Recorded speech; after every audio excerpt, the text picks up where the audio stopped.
नमस्कार, हर हर महादेव, जय भोलेनाथ। आप सभी का स्वागत है आपके खुद के YouTube चैनल पर जिसका नाम है चाचा के फैक्ट्स। मेरा नाम नितिन है।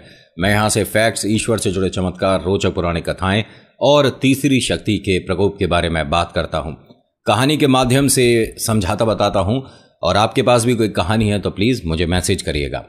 जो मैं आज आपको कहानी बताने वाला हूँ ये बाबा शाम से जुड़ा एक ऐसा चमत्कार है जिसे बहुत सारे लोग देखने के बाद, महसूस करने के बाद बाबा के प्रति आस्था दिखाने लगे थे।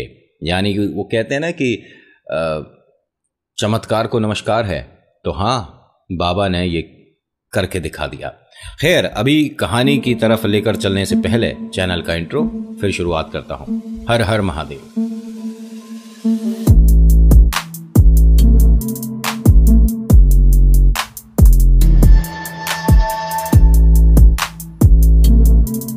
अच्छा, कहानी शुरू करने से पहले मेरी एक छोटी सी रिक्वेस्ट है कि आपको अगर कहानी पसंद आती है तो ये लाइक के बटन को दबा दिया करो। आपके एक लाइक करने से, शेयर करने से, और अगर सब्सक्राइब नहीं कर रखा है तो सब्सक्राइब करने से हमारे को इतनी ज़्यादा खुशी मिलती है कि मैं आपको क्या ही बताऊं।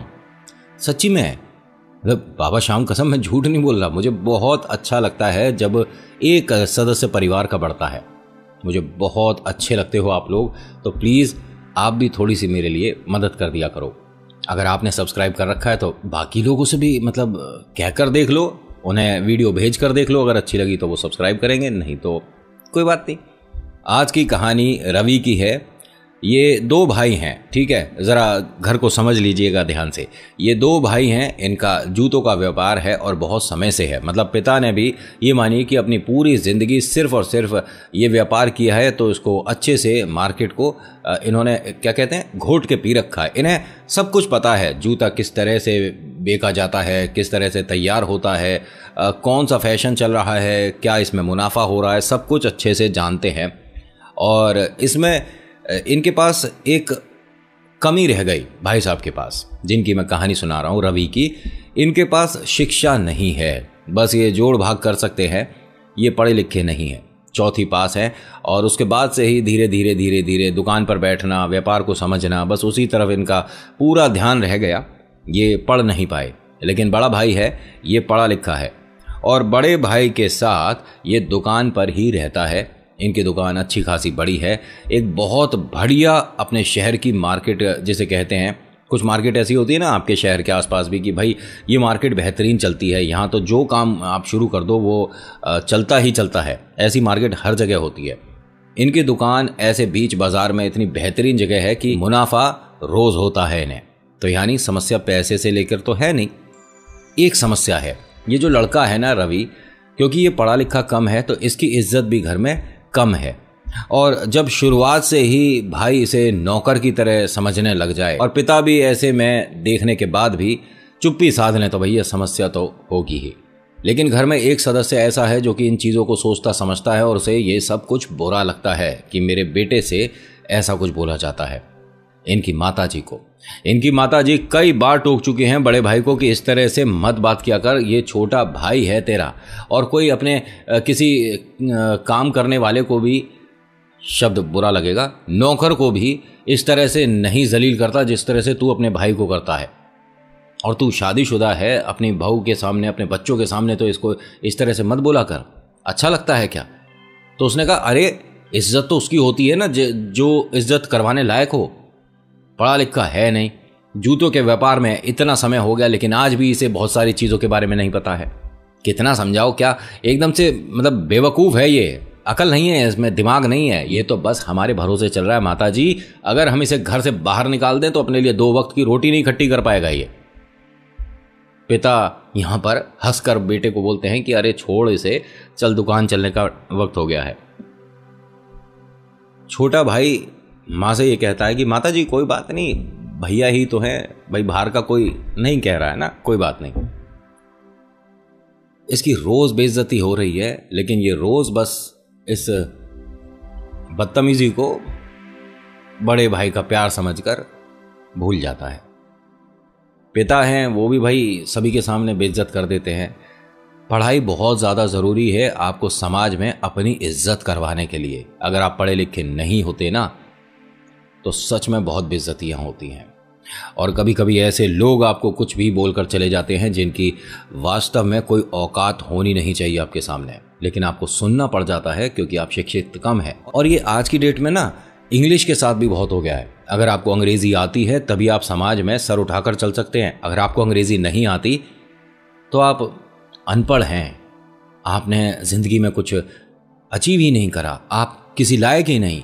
भले ही कोई महिला पूरे घर का भार उठाती हो, सुबह से लेकर रात तक मेहनत करती हो, सभी के लिए खाना, सभी के लिए कपड़ा, सभी घर में साफ सफाई सब कुछ देखती हो, लेकिन उसे अंग्रेजी नहीं आती तो उसे अनपढ़ माना जाता है।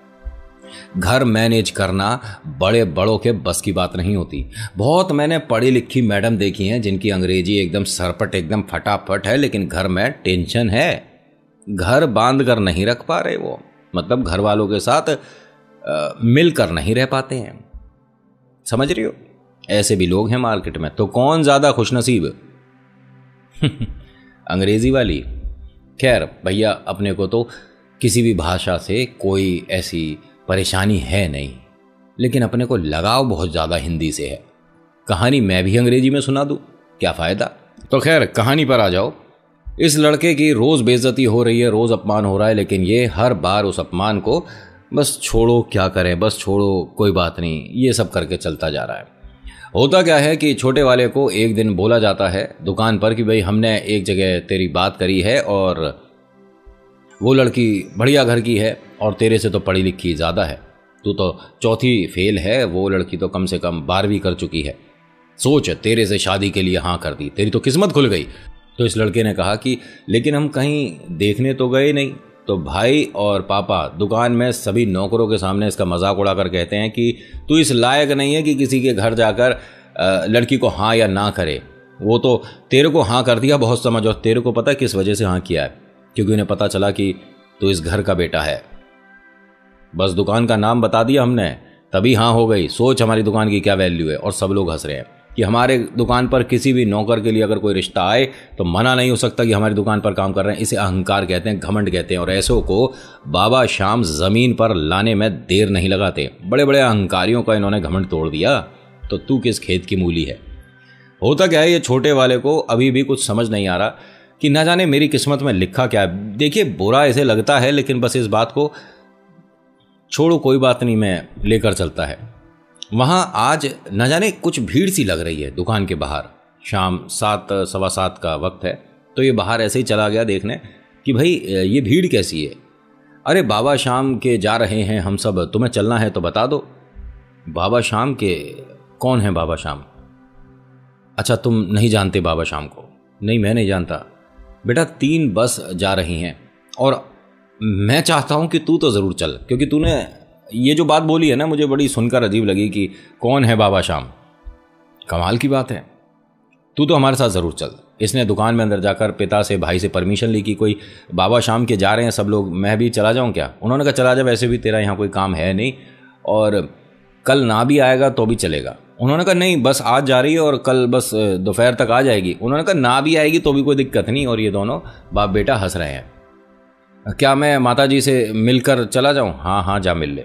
अब ये गया सीधा माँ से मिलने और माता जी को बताता है कि मैं आज शाम को, मतलब रात में, अभी बाबा शाम दरबार जा रहे हैं, कोई बाबा शाम हैं, खाटू श्याम बाबा, उनके मंदिर जा रहे हैं, आपके लिए कुछ लाऊं वहाँ से? तो माँ ने कहा कि अरे जो तेरा मन हो ले आइयो बेटा, ऐसी कोई परेशानी नहीं, और अच्छे से जा, वैसे खाना वाना खा के जा। अरे नहीं वहीं खाऊंगा ना जहाँ बस बीच में रुकेगी, बड़ा अच्छा लगता है ढाबे पे ऐसे बीच में रुक कर खाना। माँ ने कहा चल तेरी जैसी इच्छा वैसे कर। माँ ने कुछ अपने पल्लू में से पैसे निकाल कर दिए, और ये बहुत कीमती पैसे होते हैं जो माँ पैसे बचाकर अपने बच्चों को देती है, बहुत कीमती होते हैं। अब इसने भी उन पैसों को अपने पास रखा और माँ का आशीर्वाद लिया, पैर छुआ और चल दिया। वहाँ पहुँचा है, बस में सीट मिली इसे और ये बैठ गया, और वहाँ पर भजन शुरू हो गए हैं, बाबा शाम के कीर्तन हो रहे हैं, बड़ा अच्छा सा माहौल लग रहा है, बहुत कुछ प्यारा सा है। अब पहुँचे हैं जी दरबार। बाबा शाम के सामने आते के साथ ही इसने 3 बातें मांगी बाबा से कि 3 बाणधारी हैं आप, जैसा मुझे बस में बहुत कुछ सुनने को मिला। आपके भजन सुने, आपकी कहानियाँ सुनी, आपकी हर वो बात सुनी जिसको सुनकर मन भावुक हो गया। तो बाबा जैसे आपने सभी के लिए चमत्कार किए, मेरे लिए भी एक चमत्कार। मैं आपसे 3 बातें कहूँगा। सबसे पहली बात कि मेरे परिवार का ख्याल रखना। दूसरा, मेरी होने वाली पत्नी हमेशा सुखी रहे, खुश रहे, हम दोनों में हमेशा प्यार भाव बना रहे। और तीसरा, कि मैं भी समाज में इज्जत के साथ जी पाऊं। अब बाबा की इसने वहाँ से एक प्यारी सी छोटी सी तस्वीर खरीदी है माता जी के लिए अपनी, और जी जब वक्त हुआ तो बस में आकर बैठ गए। बस वापस आती है और माँ को ये तस्वीर देता है बाबा शाम की, और बाकी किसी ने उठकर देखा भी नहीं कि क्या है कैसे है, किसी ने पूछा भी नहीं कि मंदिर कहाँ है, कैसा रहा, सब कुछ किसी को कोई मतलब नहीं उनका। कभी एक नौकर नहीं तो आया था दुकान पर, और क्या था। माँ ने बहुत सारी बातें पूछी हैं अपने पास बैठाकर सारी, कि भाई बस कब चली थी, वहाँ कै बजे पहुँचा, बाबा की मूर्ति कैसी लगी, बहुत भीड़ थी, अच्छा प्रसाद में क्या मिला, तूने वहाँ ढाबे पर क्या खाया था, बाबा से तूने क्या मांगा, सब कुछ पूछा माँ ने। बस इसने ये 3 बातें नहीं बताई जो बाबा से इसने मांगी हैं। शादी का वक्त हुआ जी, शादी हो गई, और इस बीच बहुत बेइज्जती बीच में होती रही। शादी होने के बाद 1 हफ्ते में इसकी धर्मपत्नी को यह दिख चुका था कि इसके पति की घर में कितनी इज्जत है। यानी कि कोई भी आकर कुछ भी कहकर इसे चला जाता है, ठीक है, रवि को, और ये बस हंसकर उस बात को टाल देता है। अरे भैया मेरी गलती थी, अरे भैया मुझसे हो गया होगा, अरे भैया मैंने ये गलती से कर दिया होगा। इसको समझ नहीं आ रहा कि घर का बेटा है ये और इसके साथ ये सब हो रहा है। इसने अपनी सासू माँ से कहा, माँ ने भी अपने आंसू पहुँचे और इससे कहती हैं कि बिटिया बस मैं क्या ही बताऊं कि मैं कुछ कह नहीं पाती, वरना मैं तो न जाने कब इन दोनों को रोक देती कि ये जो तुम कर रहे हो गलत कर रहे हो। इसने कहा फिर भी माँ जी बहुत बुरा लग रहा है ये सब कुछ देखकर कि ये इस बात को कितनी आसानी से बर्दाश्त कर रहे हैं। इन्हें कम से कम कहना चाहिए कि औरों के सामने तो ये सब कुछ ना बोला जाए। आज इन्हें क्या बोला जा रहा था। खैर एक दिन बीता, ये लोग घर पर आज खाना भूल गए थे, तो दुकान से फ़ोन आता है कि तुम खाना तैयार कर देना, मैं दुकान से किसी नौकर को भेज दूंगा, वो घर खाना लेने आ जाएगा। तो बहू रानी ने कहा कि आज मैं खाना देने जाऊंगी, मैं भी दुकान देखना चाहती हूँ कैसी है, जाओ बेटा। अब ये खाना लेकर गई है तो वहाँ सभी नौकरों के सामने बड़े भाई ने क्या बोला, अरे तुम क्यों आई, ये खाली बैठा तो है, इसे हम भेज देते।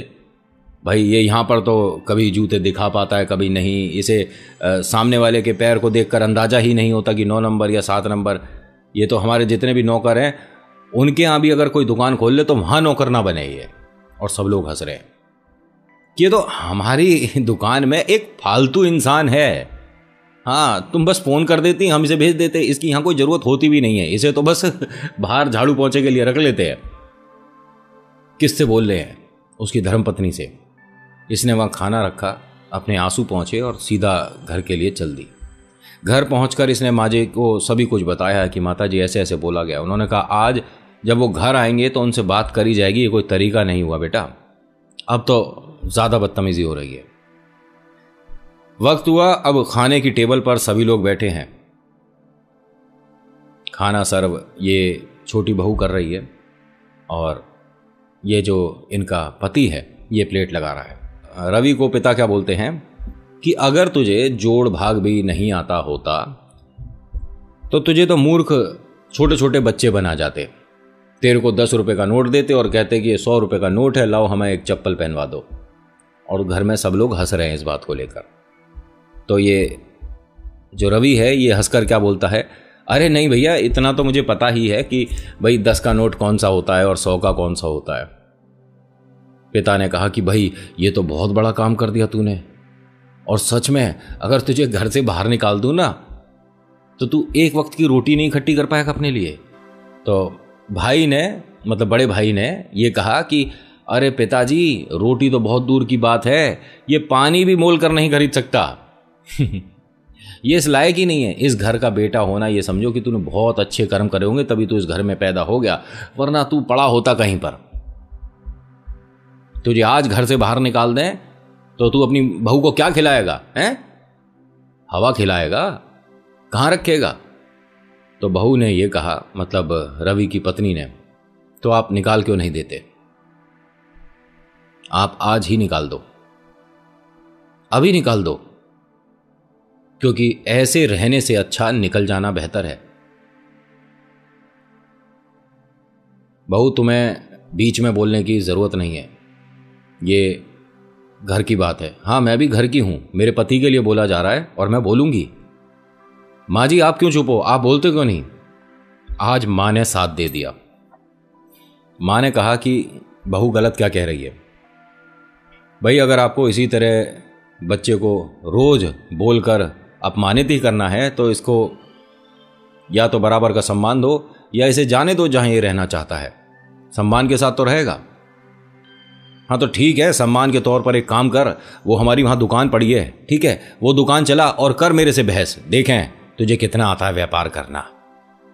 अभी इनकी धर्मपत्नी को पता नहीं था कि एक और दुकान है इनके पास, लेकिन वो बाजार में नहीं है, वो थोड़ा सा गांव की तरफ पड़ती है और वहां पर व्यापार होना संभव भी नहीं है, क्योंकि अड़ोस पड़ोस में बहुत दूर दूर तक कोई दुकान वगैरह कुछ है नहीं, खेत ही खेत हैं और कौन आ रहा जूते चप्पल लेने वहां पर, ठीक है।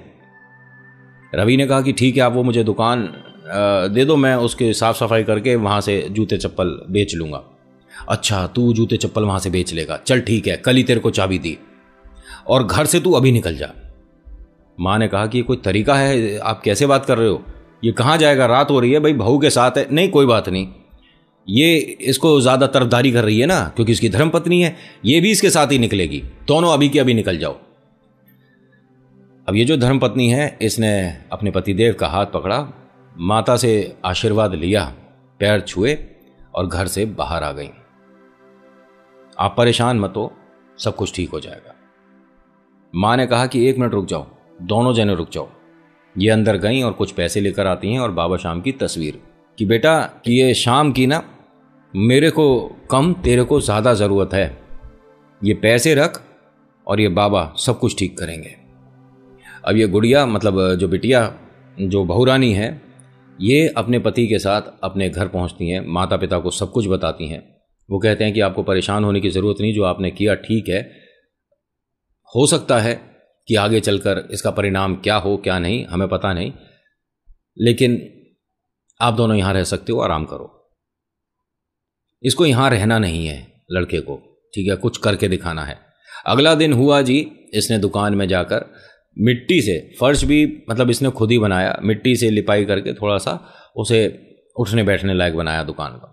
शटर लगा हुआ है दुकान में, ठीक है, दुकान अच्छी खासी बड़ी है, लेकिन दूर दूर तक वहाँ कुछ नहीं, सिर्फ धूल मिट्टी और कुछ नहीं। एक साफ सी जगह बनाकर बाबा की तस्वीर रखी और बाबा से बोलता है कि बस अब यहाँ से आप देख लो, मुझे कुछ आता नहीं है, मैं बस जय श्री श्याम बोलना जानता हूँ, मुझे और कुछ नहीं आता, कैसे पूजा करनी है, क्या करना है, दुकान कैसे भरेगी, ग्राहक कैसे आएंगे, मैं अपनी धर्मपत्नी को कैसे उसको समाज में सिर उठाकर चलने के लिए कह पाऊंगा, मैं कैसे अपनी धर्मपत्नी के इस विश्वास को जीत पाऊंगा, मैं कैसे अपनी माँ को खुश देख पाऊंगा, सब आपके ऊपर है। धीरे धीरे धीरे धीरे इसने दुकान में सामान भरा।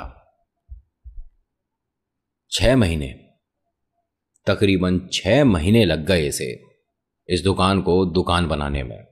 लोगों को धीरे धीरे पता चल चुका है। 2-4 बार इसको जलील करने, इसका अपमान उड़ाने भाई और पिता भी इस दुकान तक आ चुके हैं। लेकिन भाई साहब, पहला त्योहार आया, दिवाली। आज ना जाने बड़े बाजार का हर ग्राहक इधर है भाई, हर किसी को जूते चप्पल इसी से ही लेने हैं। आप यकीन नहीं मानोगे कि यहां 3 जने इसके साथ और हैं दुकान पर मदद करने के लिए, एक इसकी धर्मपत्नी और 2 इनके साले साहब। ये चारों जने मिलकर ग्राहक अटेंड कर रहे हैं, इनको फुर्सत नहीं है रोटी खाने की भी, और कमाल हो रहा है। ये व्यापार ऐसा हुआ कि अड़ोस पड़ोस में हर किसी को पता चल गया कि दुकान इसे कहते हैं, यहां मुनाफा कम कर रहा है लड़का और सामान अच्छी क्वालिटी का दे रहा है, क्योंकि भाई जानता तो वो भी है व्यापार करना, बस ये मानिए कि उसे मौका नहीं मिल रहा था। यहां बाबा ने इसका ऐसा हाथ थामा है भाई कि 1 साल के अंदर वो अपने पिता और अपने भाई से अच्छा व्यापार करने लग गया है। और यहां अब इसकी मदद इसकी धर्मपत्नी करती है। दुकान में ये काम वही कर रहा है जो अपनी पापा और भाई की दुकान में काम कर रहा था, जूते चप्पल दिखाने का। आज भी यही काम कर रहा है। वहाँ गल्ले पर यानी काउंटर पर पापा बैठते थे, यहाँ धर्मपत्नी है, लेकिन यहाँ ये नौकर नहीं है, मालिक है। बोलो जय श्री श्याम। और हाँ, आज की डेट में ये बड़े बाजार में भी एक दुकान खोल चुके हैं, अपनी दुकान से थोड़ी सी दूरी पर। और हर 11 इनकी माताजी रवि और इनकी धर्मपत्नी बाबा के दर्शन को जरूर जाते हैं। देर नहीं लगती बाबा को चमत्कार दिखाने में। आप सच्चे मन से श्रद्धा से बाबा का नाम लो, फिर देखो कैसे चमत्कार होने शुरू हो जाते हैं। तो आज की कहानी में इतना ही। आज की कहानी आपको कैसी लगी मुझे बताइएगा ज़रूर। अच्छी लगी तो लाइक करिएगा, कमेंट में लिखिएगा जय श्री श्याम, आपका नाम आपकी जगह। मैं हर बार कहता हूं कि प्लीज़ आप मेरी कहानी को सच झूठ जो मानना है मान सकते हो, ये एकदम अलग मैटर है, लेकिन अपने ईश्वर अपने भगवान पर विश्वास करिए, चमत्कार होने शुरू हो जाएंगे। So thank you so much for watching. मेरा नाम नितिन है। मुलाकात करूंगा आपसे एक अगली वीडियो में। हर हर महादेव, जय भोलेनाथ, धन्यवाद।